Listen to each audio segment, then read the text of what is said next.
PSC ഡയറിയിലേക്ക് സ്വാഗതം.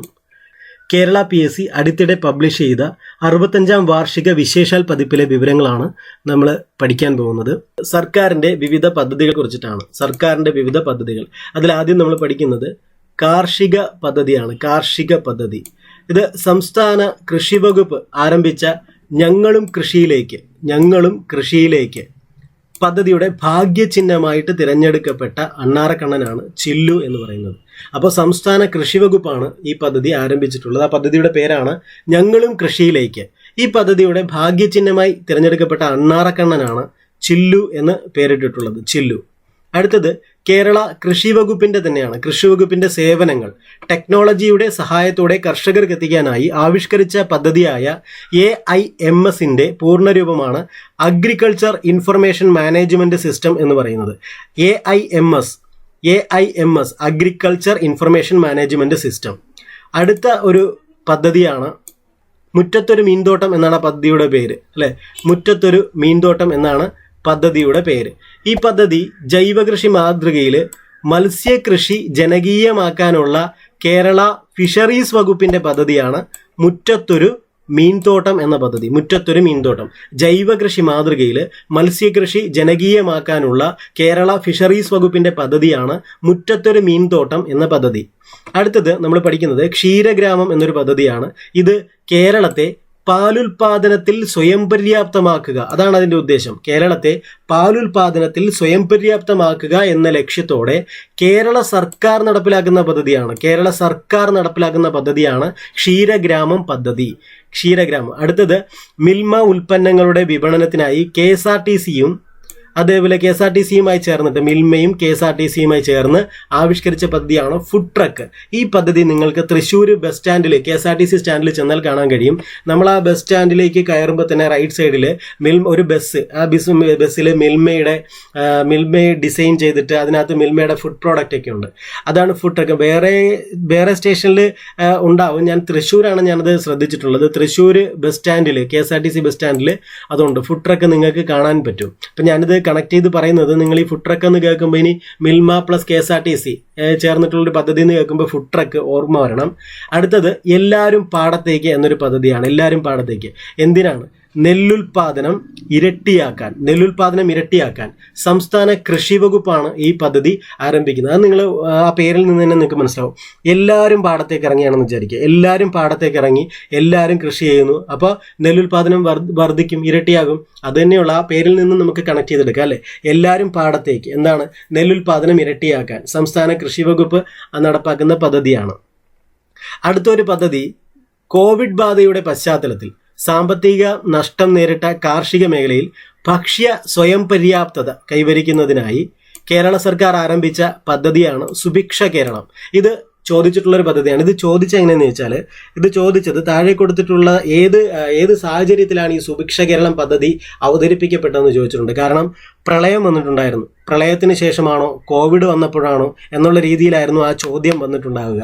അപ്പോൾ പലരും പ്രളയമാണെന്ന് തെറ്റിദ്ധരിച്ച് പ്രളയം അടയാളപ്പെടുത്തിയിട്ടുണ്ട്. ആക്ച്വലി ഇത് കോവിഡിൻ്റെ സാഹചര്യത്തിലാണ് ഈ ഒരു സുഭിക്ഷ കേരളം പദ്ധതി പ്രഖ്യാപിക്കുന്നത്. കോവിഡ് ബാധയുടെ പശ്ചാത്തലത്തിൽ അവിടെ പറയുന്നുണ്ട്, കോവിഡ് ബാധയുടെ പശ്ചാത്തലത്തിൽ സാമ്പത്തിക നഷ്ടം നേരിട്ട കാർഷിക മേഖലയിൽ ഭക്ഷ്യ സ്വയം പര്യാപ്തത കൈവരിക്കുന്നതിനായി കേരള സർക്കാർ ആരംഭിച്ച പദ്ധതിയായിരുന്നു സുഭിക്ഷ കേരളം. ഇത് ഇനിയും ചോദിച്ച ചോദ്യമാണ്, ഇനിയും വന്നേക്കാം. മായമില്ലാത്ത ധാന്യപ്പൊടികൾ വിപണിയിൽ എത്തിക്കുന്നതിനായി സുഭിക്ഷയാനം. നോക്കുക, സുഭിക്ഷയാനം എന്ന പേരിൽ പദ്ധതി ആരംഭിച്ചത് ആലപ്പുഴ ജില്ലയാണ്, അല്ലെ? മായമില്ലാത്ത ധാന്യപ്പൊടികൾ വിപണിയിൽ എത്തിക്കുന്നതിനായി സുഭിക്ഷയാനം എന്ന പേരിൽ പദ്ധതി ആരംഭിച്ച ജില്ല ആലപ്പുഴയാണ്. നിങ്ങൾക്ക് ഈ ചാനൽ നിങ്ങൾക്ക് പ്രയോജനപ്പെടുന്നുണ്ടെങ്കിൽ നിങ്ങൾ തീർച്ചയായിട്ടും ലൈക്ക് ചെയ്യണം. പിന്നെ ഞാൻ പറഞ്ഞു, നമ്മൾ റിസ്ക് എടുത്ത് ചെയ്യുന്നതാണ്. അപ്പോൾ നിങ്ങളുടെ സുഹൃത്തുക്കൾക്ക് ഷെയർ ചെയ്ത് സഹകരിക്കുക. മാക്സിമം വീഡിയോ എല്ലാവരിലേക്കും എത്താൻ സഹകരിക്കുക. അപ്പോൾ അടുത്തൊരു പോയിന്റ് നമുക്ക് നോക്കാം. നാട്ടുമാന്തോപ്പുകൾ. ഒരു സിനിമാ പേര് പോലെ തോന്നുന്നല്ലേ, നാട്ടുമാന്തോപ്പുകൾ. എന്താണ് നാട്ടുമാന്തോപ്പുകൾ? സുഗതകുമാരിയോടുള്ള ആദരസൂചകമായിട്ട്, അല്ലെ? കൃഷി വകുപ്പ് ആരംഭിച്ച പദ്ധതിയാണ് നാട്ടുമാന്തോപ്പുകൾ എന്ന് പറയുന്നത്. അപ്പം നാട്ടുമാന്തോപ്പുകൾ എന്ന് പറഞ്ഞാൽ സുഗതകുമാരിയോട് ഉള്ള സൂചകമായി കൃഷി വകുപ്പ് ആരംഭിച്ച പദ്ധതിയാണ്.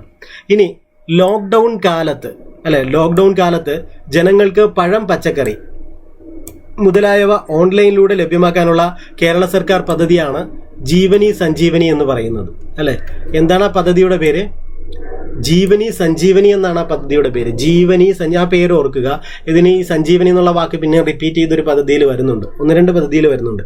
അപ്പോൾ ഇവിടെ ജീവനി സഞ്ജീവനി എന്നാണെങ്കിൽ അതിന്റെ അർത്ഥം ലോക്ക്ഡൌൺ കാലത്ത് ജനങ്ങൾക്ക് പഴം, പച്ചക്കറി മുതലായവ ഓൺലൈനിലൂടെ ലഭ്യമാക്കാനുള്ള കേരള സർക്കാർ പദ്ധതിയാണ്. ഇനി ഗുണമേന്മയുള്ള മത്സ്യം ഉപഭോക്താക്കൾക്ക് ലഭ്യമാക്കാൻ മത്സ്യബെഡ് ആരംഭിച്ച ആരാണ്? മത്സ്യബെഡ് ആരംഭിച്ച പദ്ധതിയാണ് അന്തിപ്പച്ച. അപ്പൊ അന്തിപ്പച്ച എന്ന് കേൾക്കുമ്പോൾ നമ്മൾക്ക് എന്ത് ഓർമ്മ വരണം? മത്സ്യം ഓർമ്മ വരണം അല്ലെ? ഗുണമേന്മയുള്ള മത്സ്യം ഉപഭോക്താക്കൾക്ക് ലഭ്യമാക്കാൻ മത്സ്യബെഡ് ആരംഭിച്ച പദ്ധതിയാണ് അന്തിപ്പച്ച എന്ന് പറയുന്നത്. അടുത്തൊരു പ്രോജക്റ്റാണ് ഒരു വീട്ടിൽ ഒരു കയർ ഉൽപ്പന്നം എന്ന് പറയുന്നത് അല്ലെ?